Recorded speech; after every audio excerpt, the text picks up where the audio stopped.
செய்தார்களோ அவர்களை கபூல் செய்து ஆமீன்.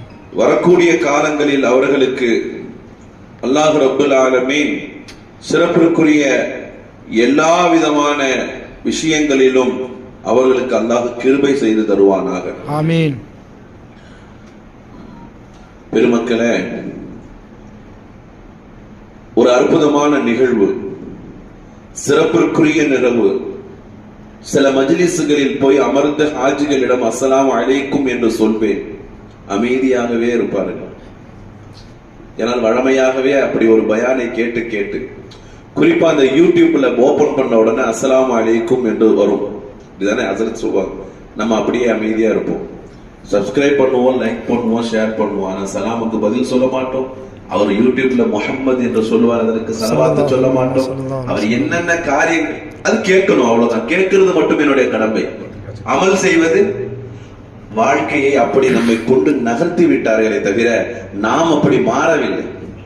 அதற்கு இந்த மஜ்லிஸ் ஒரு முன்னுதாரணம். சலாம் சொன்ன உடனே நீங்க பதில் சொல்லும் பொழுது இந்த மஜ்லிஸ் கபூல் என்று நான் விளங்கி கொண்டேன். அல்ஹம்துலில்லாஹ், இது கபூலியத்திற்குரிய மஜ்லிஸ். ஆமீன். எங்கு நாம் ஒரு அமல் செய்கிறோமோ அங்குதான் கபூலியத் இருக்கும், அங்குதான் இறைவன் ஏற்றருள்கிறானே தவிர வெறுமனே பேச்சில் இருக்கக்கூடிய இடங்களில் இறைவனுடைய கபூலியத் இருப்பதில்லை.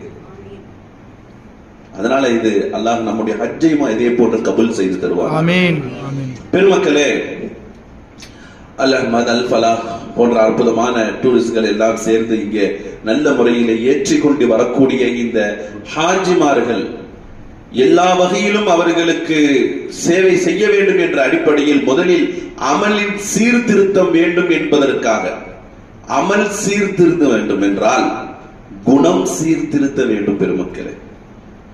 எனவே அந்த குணம் சம்பந்தமாக நம்முடைய குணாதிசங்களை சரிப்படுத்தினால் நாம் செய்யக்கூடிய அமல்கள் சரியாகும் என்ற அடிப்படையில் ஆரம்பமாக இந்த மஜ்லிஸ் இன்ஷா அல்லாஹ் உங்களுக்கு தர்பியத் என்ற அடிப்படையில், தஸ்கியத் என்ற அடிப்படையில் இன்றைய நாள் நம்முடைய குணங்களை சிறப்பாக ஆக்குவது சம்பந்தமாக ஒரு சில விஷயங்களை மட்டும், தஸ்கியத்து கல்பு, தஸ்கியத்து அக்லாக், நம்முடைய குணத்தை சுத்தம் செய்வதற்கு என்ன செய்யலாம்.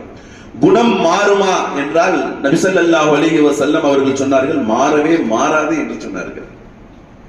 மலை நகர்ந்தது என்றாலும் நீ நம்பு தோழரே, ஒருவன் குணம் மாறியது என்றால் நீ நம்பாதே என்றார்கள் பெருமானார் ரசூலுல்லாஹி ஸல்லல்லாஹு அலைஹி வஸல்லம். ஏனென்றால் குணம் என்பது அவனோடு அவனுடைய உருவத்தோடு சம்பந்தப்பட்டது அல்ல, அவன் ரூஹோடு சம்பந்தப்பட்டது என்பதுதான் பொருள்.